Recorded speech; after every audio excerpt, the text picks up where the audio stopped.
Standard 9th English 3.4 Think before you speak. Hello dear friends. Yesterday we had completed lesson Think before you speak. I hope you understood the lesson very well. Today in this last video we are going to solve English workshop which will be helpful to you. Let's see first question. See, the same word can be used as a noun in some sentences and as verb in others. For example, इथे बघा एकच जो शब्द आहे तो शब्द आपण नाम किंवा नाउन म्हणून पण यूज करू शकतो आणि वर्ब म्हणून सुद्धा सेंटेन्समध्ये यूज करू शकतो. Here is given one example. बघा, first one is many are the empty remarks. आता इथे रिमार्क्स हा शब्द जो आहे तो नाउन म्हणून यूज केलेला आहे आणि तोच same a wise man once remarked. In other sentence, in second sentence there is given verb. See, a wise man once remarked. remarked हा जो शब्द आहे तो सेकंड सेंटेन्समध्ये वर्ब म्हणून यूज केलेला आहे. सेकंड क्वेश्चन बघा, make 2 sentences of your own with each of the words given below using the same word as a noun in one and as a verb in another. म्हणजे ह्या प्रश्नामध्ये तुम्हाला काय सांगितलं आहे तर काही शब्द जे दिलेले ते शब्द तुम्ही नाउन म्हणून पण त्याचा यूज करायचा आहे, वापर करायचा आहे सेंटेन्समध्ये आणि वर्ब म्हणून सुद्धा त्याचा वापर करायचा आहे. असे आपल्याला इथे 5 शब्द दिलेले आहे. विचार देसी, change, show, throw, return, benefit. आता चेंज म्हणजे बदल, शो म्हणजे दाखवणे, थ्रो म्हणजे फेकणे, रिटर्न म्हणजे परतावा किंवा परत आणि बेनिफिट म्हणजे फायदा. आता हे जे 5 शब्द दिलेले आहेत ह्या शब्दांचा तुमच्या म्हणजे तुम्ही स्वतःहून वाक्य तयार करायचे आहेत आणि त्या वाक्यामध्ये ॲज अ नाउन म्हणून सुद्धा हे शब्द वापरायचे आहेत आणि वर्ब म्हणून सुद्धा हे शब्द वापरायचे आहेत. Here I have given some examples, but you have to write of your own. First word is change. आता बघा, चेंजचा मी इथे नाउन म्हणून काही सेंटेन्स बनवलेले आहे. Change is important to survive. म्हणजे बदल हा जीवन जगण्यासाठी खूप महत्त्वाचा असतो. मग इथे change is important to survive हे चेंजचा उपयोग इथे नाउन म्हणून केलेला आहे आणि तोच दुसरं एक्झाम्पल दिलेले, शी चेंज्ड हर लाईफ. तिने तिचं जीवन जे आहे ते बदललं. म्हणून इथे चेंज्ड हा शब्द जो आहे हा वर्ब म्हणून वापरलेला आहे. तसंच सेकंड बघा, दुसरा शब्द शो. आता हा शो जो शब्द आहे तो बघा पहिल्या सेंटेन्समध्ये द शो वॉज एंटरटेनिंग. हा शो कसा होता तर करमणुकीचा होता. मग इथे नाउन शो हा शब्द जो आहे तो नाउन म्हणून वापरलेला आहे. आणि सेकंड सेंटेन्समध्ये शी शोज मी हर होमवर्क. तिने मला तिचा होमवर्क दाखवला आणि शोज इथे वर्ब म्हणून वापरलेला आहे. तसेच बघा तिसरा जो शब्द आहे throw. It was nice throw. त्याचा तो फेक जो होता तो खूप चांगला होता. म्हणजे त्याने जे काही फेकलं असेल ते खूप चांगलं होतं. म्हणजे इथे थ्रो हा जो आहे तो नाउन म्हणून वापरलेला आहे. It was nice throw.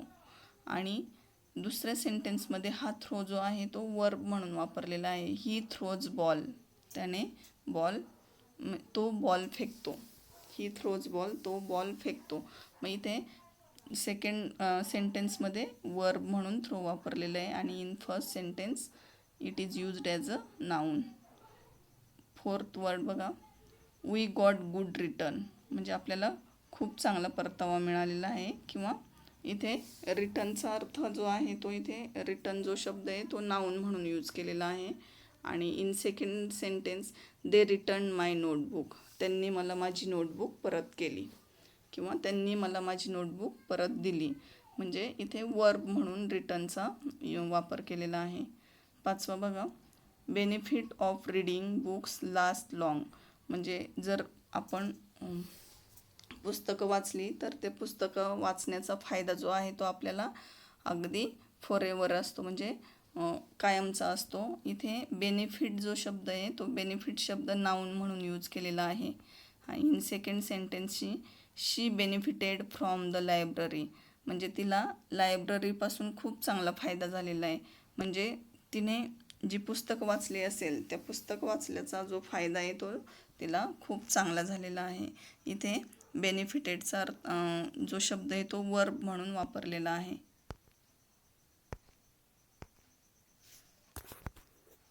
See the next question, complete the following. आता इथे तुम्हाला सेंटेन्स दिलेला आहे आणि त्याचं कारण पुढे लिहायचे. Our ears are like funnels because. Our ears are like funnels because. आता इथे त्याचं कारण आपल्याला पुढे म्हणजे लिहायचं आहे. ते दिलेलं आहे बघा in your textbook. You can see these sentences. There is no door with which you can close them. हे जे आहे हे वाक्य तुम्हाला पूर्ण करायचे. There is no door with which you can close them. तिथे कोणताही दरवाजा नसतो की आपण तो बंद करू शकतो. म्हणजे आपले कान जे आहे ते कान कसे नरसाळ्यासारखे उघडे असतात. बी बघा, the 2 rows of teeth are like a fence because. आता ज्या आपल्या दातांच्या 2 ओळी ज्या आहेत त्या एका कुंपणासारख्या आहेत, कारण every word you speak must pass through this wall of teeth. आणि जो शब्द आपण बोलणार आहोत तो प्रत्येक शब्द हा त्या वॉलला म्हणजे त्या भिंतीला पास करून जावाच लागतो. C, the 2 lips are like a fence because. आता आपले जे 2 होठ आहेत ते सुद्धा फेन्ससारखेच आहेत, कारण before a word can be spoken it has to pierce through these 2 walls. आणि हे जे आपल्या ओठ जे आहेत ते ओठ कसे एका कुंपणासारखे आहे, कारण का तर जे शब्द आपण बोलणार आहे ते बोलणारे शब्द त्या कुंपणाला टच करून किंवा पास करून बाहेर जातात आणि ते कशाद्वारे it has to pierce through these 2 walls. आणि ह्या दोन्ही वॉल्सला पास करून हे शब्द जात असतात किंवा पियर्स म्हणजे टोचणे, पण इथे लागून जात असतात. D, harsh words are like scattered bits of paper carried away by the wind because. आता जे आपण कठोर शब्द वापरतो अगदी ते कठोर शब्द कसे असतात, are like scattered bits of paper, की जे एकदा आपण तुकडे केलेले असतात, जे तुकडे केलेले आहेत पेपरचे आणि ते जसे बाहेर वाऱ्याने पसरून जातात की जे आपल्याला परत गोळा करता येत नाही असे असतात, कारण it is very difficult to take them back. आणि म्हणूनच जसे आपल्याला ते बिट्स ऑफ पेपर कलेक्ट करता येत नाही तसेच आपण एकदा बोलून गेलेले शब्द जे आहेत ते आपल्याला परत मागे घेता येत नाही. It is very difficult to take them back म्हणजे ते आपल्याला परत मागे घेता येत नाहीत. हे जे सेंटेन्स दिलेले आहेत ते सेंटेन्सेस तुम्हाला कंप्लीट करायचे आहेत त्याचं कारण देऊन. See the third question. Here is given third question. Write a brief summary of the story of the young man and his spiritual teacher, making the young man the narrator. आता इथे काय सांगितलेलं आहे की आपण जी थिंक बिफोर यू स्पीक ह्या लेसनमध्ये जी short story शिकलेलो आहोत ती जी शॉर्ट स्टोरी आहे त्या शॉर्ट स्टोरीचा सारांश इथे तुम्हाला ब्रीफ समरी म्हणजे सारांश लिहायचा आहे थोडक्यात. पण तो कसा की यंग मॅन स्वतःहून सांगतोय आणि यंग मॅन हा स्वतः नरेटर आहे हे आपल्याला इथे कन्सिडर करायचं आहे. त्यांनी बघा आपल्याला 2 लाईन्स दिलेल्या आहेत की आपण ती स्टोरी कशी सुरुवात करायची. You may begin as given below. I went quickly to my spiritual teacher to advice because I had. आता ही जी सुरुवात आहे त्या स्टोरीची सुरुवात करून दिलेली आहे. We have to complete this story in brief. आता ब्रीफमध्ये आपल्याला ह्या स्टोरीचा सारांश सांगायचा आहे म्हणजे समरी घ्यायची आहे. बघा इथे मी एक तुम्हाला फॉर एक्झाम्पल ब्रीफ समरी दिलेली आहे. पुढे बघा, I went quickly to my spiritual teacher for advice because. आता इथे आय का केलेलं आहे तर जो यंग मॅन आहे तो यंग मॅन स्वतः सांगतोय, स्वतः नरेट करतोय, म्हणून आपण त्या यंग मॅनच्या ऐवजी आय लिहायचं. म्हणजे तो आय म्हणजे कोण तर तो स्वतः young man. I went quickly to my spiritual teacher for advice because I had hurt my friend with harsh and unkind words. I asked him how to amend. So spiritual teacher asked me to take blank sheet of paper and advised to write all those words which I used to my friend, and when I completed, he told me to tear that sheet of paper into tiny pieces and throw it out of the window. I did the same as my teacher told me, and soon all the bits of paper got scattered and wind blew them away. Then he asked me to go out and collect all the bits of paper. I went and tried, but I failed, and then I came back and told him I could not collect all the pieces of paper. He said to me about spoken words are like scattered bits of paper which cannot be taken back. बघा इथे स्टोरीचा थोडक्यात सारांश सांगितलेला आहे की तो जो young man आहे तो यंग मॅन स्वतः ही स्टोरी नरेट करतोय की मी ज्यावेळेस माझ्या मित्राचं मी मन दुखावलं त्यावेळेस मी माझ्या आध्यात्मिक टीचरकडे गेलो आणि मी जे हार्श वर्ड्स कठोर शब्द जे वापरले होते ते कठोर शब्द वापरून त्याचं मन दुखावलेलं आहे असं स्पिरिच्युअल टीचरला सांगितलं. तर स्पिरिच्युअल टीचरनी त्यावर काय केलं तर एक पेपर दिला, शीट ऑफ पेपर दिला आणि त्याच्यावर जेवढे मी कठोर शब्द वापरले होते ते शब्द लिहिण्यास सांगितले आणि नंतर तो जो पेपर आहे तो पेपर त्याचे फाडून म्हणजे तो पेपर फाडून त्याचे छोटे छोटे तुकडे करून ते मला खिडकीच्या बाहेर टाकायला सांगितले आणि मी टाकून दिले. तर त्यावर जे स्पिरिच्युअल टीचर आहेत त्या स्पिरिच्युअल टीचरने काय केलं की त्याला सांगितलं म्हणजे मला सांगितलं की जा आणि ते बिट्स ऑफ पेपर तू कलेक्ट करून आण म्हणजे गोळा करून आण. परंतु काय होतं की वाऱ्याचे दिवस होते, वारं वाहत होता आणि ते जे पेपर होते ते स्कॅटर्ड झाले होते म्हणजे ज्यावेळेस ते फेकून दिले त्यावेळेस ते दूरवर पसरले होते आणि म्हणून मी काही ते पेपर गोळा करू शकलो नाही आणि मी परत मागे आलो. त्यावेळेस मी गुरुजींना सांगितलं की मी काही पेपर गोळा करू शकलो नाही. त्यावेळेस गुरुजी असं म्हणाले की असंच सेम कशाबद्दल होतं तर आपल्या शब्दांबद्दल जे शब्द आपण बोलून गेलेलो असतो ते आपल्याला परत मागे घेता येत नाही. म्हणजे जसं पेपरच्या बाबतीत झालं बिट्स ऑफ पेपर जे पेपरचे तुकडे आपण गोळा करू शकलो नाही तसंच आपल्या शब्दांबाबतसुद्धा होत असतं की जे एकदा आपल्या तोंडातून बाहेर पडलेले शब्द असतात ते आपल्याला परत मागे घेता येत नाही. ही झाली शॉर्ट स्टोरी किंवा शॉर्ट ब्रीफ समरी. आता ह्याच्यावर ब्रीफ समरी कशी असते की तुम्हाला फक्त शॉर्टमध्ये लिहायचं असतं, कोणताही बदल न करता शॉर्टमध्ये स्टोरी लिहायची असते. See here fourth one question is given. Translate the following sentence into your mother tongue. बघा बरं तुम्हाला जो शेवटचा प्रश्न असतो त्याच्यामध्ये तुम्हाला हा क्वेश्चन येतो परीक्षेमध्ये, translate the following into your mother tongue. मग इथे बघा सेंटेन्सेस काय दिलेले आहे तर first one is given. The first question we must ask our self before we speak is it true. म्हणजे बोलण्यापूर्वी आपण स्वतःला पहिला प्रश्न विचारला पाहिजे तो म्हणजे इज इट ट्रू, हे खरे आहे का. आता ह्याचं मी ट्रान्सलेशन दिलं नाही आहे पण ह्याचं मराठीमध्ये अर्थ तुम्हाला सांगितला की बोलण्यापूर्वी आपण स्वतःला पहिला प्रश्न विचारला पाहिजे तो म्हणजे हे खरे आहे का. बघा दुसरा B. The second question to ask is it pleasant. म्हणजे आणि जो दुसरा प्रश्न विचारायचा तो कोणता तर ते आनंददायक आहे का, हा प्रश्न विचारायचा आहे आपण. म्हणजे याचं ट्रान्सलेशन काय येईल बघा. दुसरा प्रश्न विचारायचा तो हा ते आनंददायक आहे का, हे ट्रान्सलेशन येईल त्याचं. सी थर्ड क्वेश्चन बघा, थर्ड सेंटेन्स.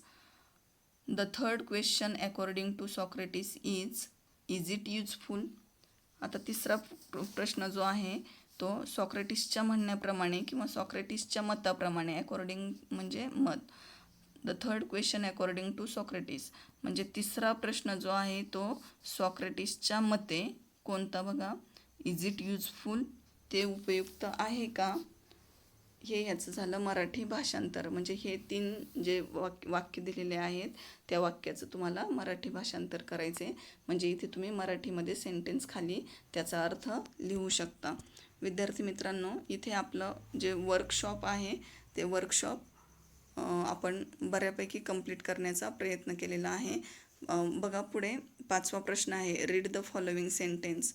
आता हा जो 5वा प्रश्न आहे तो बघा, a very wise man once remark that of the unspoken word you are a master, of the spoken word you are a slave. आता इथे हे जे सेंटेन्स दिलेले आहे ह्या सेंटेन्समध्ये काय केलेलं आहे, a very wise man once remark that of the unspoken word. आता अनस्पोकन वर्ड हा शब्द बघा, unspoken, you are a master आणि इथे एक master, of the spoken word you are a slave. आता हे जे सेंटेन्स दिलेलं आहे ह्या सेंटेन्समध्ये अनस्पोकन आणि स्पोकन हे दोन जे शब्द आहे ते कसे अपोजिट आहे, ते अँटोनिम्स आहे.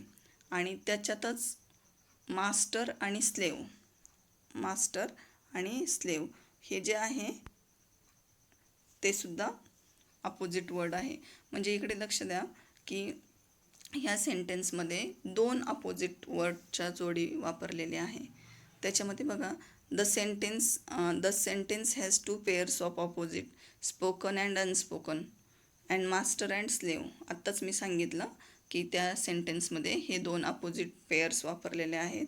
The contrasting ideas make the sentence more effective. आता ह्या अपोजिट आयडियाज का वापरलेल्या आहेत, तर ते जे वाक्य आहे ते वाक्य इफेक्टिव्ह बनवण्यासाठी किंवा त्याचा प्रभाव पडण्यासाठी हे वापरलेले आहेत. Putting together opposite or contrasting ideas in one sentence is a literary device, it is called antithesis. आता विद्यार्थी मित्रांनो, तुम्ही कविता शिकताना फिगर ऑफ स्पीच शिकलेले आहात. मग ह्याच्यामध्ये अँटिथेसिस हा जो फिगर ऑफ स्पीच आहे तो इथे दिलेला आहे. आता ह्या अँटिथेसिसमध्ये काय वापरलं जातं, तर वाक्यामध्ये दोन अपोजिट वर्ड्स वापरलेले असतात किंवा अपोजिट क्रिया दाखवलेली असते. त्याच्यात तुमच्या लक्षात येईल बघा, रीड, इथे काही सेंटेन्सेस दिलेले आहेत. Read the following example of antithesis. आता अँटिथेसिसचे हे एक्झाम्पल दिलेले आहेत. म्हणजे बघा, एका वाक्यामध्ये फक्त पहिलं जे सेंटेन्स आहे त्याच्यामध्ये आणि दुसऱ्या सेंटेन्समध्ये दोन आपल्याला अपोजिट विरुद्ध क्रिया दाखवलेल्या असतात आणि ते शब्द आपण विरुद्धार्थी शब्द वापरलेले असतात. थोडक्यात इथे फर्स्ट एक्झाम्पल बघा, गिव एव्हरी मॅन दाय इयर बट फ्यू दाय व्हॉइस. आता इथे बघा, फर्स्ट सेंटेन्स आणि सेकंड सेंटेन्समध्ये अपोजिट क्रिया वापरलेली आहे. आता सेकंड सेंटेन्स बघा, man proposes and God disposes. आता इथे प्रपोज आणि डिस्पोज हे दोन शब्द एकमेकांना अपोजिट आहेत. तसेच third one is speech is silver but silence is gold. आता इथे